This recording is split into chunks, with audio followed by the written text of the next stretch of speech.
আমার ভাইয়েরা, পয়গম্বর ইয়াকুব আলাইহিস সালাম তখন বললেন, এ সন্তানরা ভালো করে শুনবা,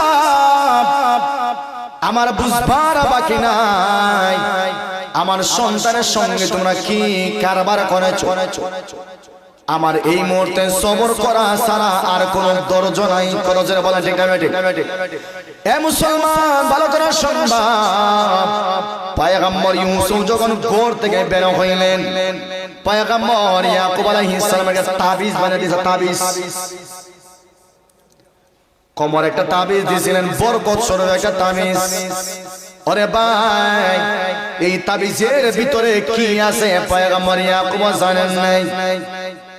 এই তাবিজটা ইয়াকুব আলাইহিস সালামের আব্বা ইসহাক আলাইহিস সালাম ওনারা দিয়েছিলেন। এই তাবিজটা ইসহাক আলাইহিস সালামের কে দিয়েছিলেন? পয়গম্বর ইব্রাহিম আলাইহিস সালাম। সুবহানাল্লাহ, জোরে বলুন।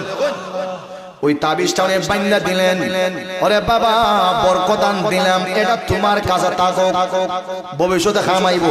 সুবহানাল্লাহ, কইতা না? এই তাবিজটা কি?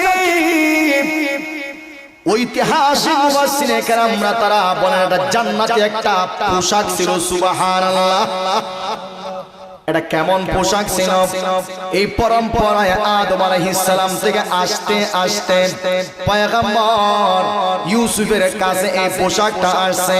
ওই পোশাকটা কখন খুললেন? যখন সর্বশেষে যখন পয়গম্বর ইউসুফ আলাইহিস সালাম এবং ইয়াকুব আলাইহিস সালাম মিলিত হইলেন। এর আগে তো বাবা কাঁদতে কাঁদতে অন্ধ হয়ে গেছিলেন। কত জোরে হই না? তখন আমার আল্লাহ ইউসুফ পয়গম্বরকে বললেন, ওরা পয়গম্বর ভালো করে শোনো, তোমার কোমরে তোমার বাবা একটা তাবিজ দিয়েছিলেন, এইটা খুলিয়া তোমার বাবার চোখের সামনে লাগাও, সঙ্গে সঙ্গে তোমার বাবার দৃষ্টি শক্তি আবার ফিরাইব। সুবহানাল্লাহ, বার কি হইবা? আমার ভাইয়েরা, পয়গম্বর ইয়াকুব আলাইহিস সালাম বললেন, আমি সবর করলাম, সবর ছাড়া আর কোন সবর ছাড়ার কোন কথা আছে? কথা জোরে হয় না? সবর ছাড়ার কোন কথা নাই।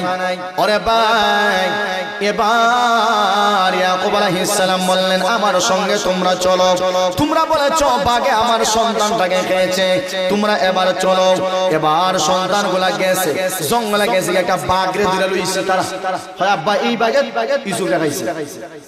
ইয়াকুব আলাইহিস সালাম বাঘকে জিজ্ঞেস করলেন, বাঘ, আমি নবী, আমার ছেলে ইউসুফের ভবিষ্যৎ হবে নবী। সুবহানাল্লাহ, তুমি নাকি আমার ইউসুফ রে খাইছো? হ্যাঁ?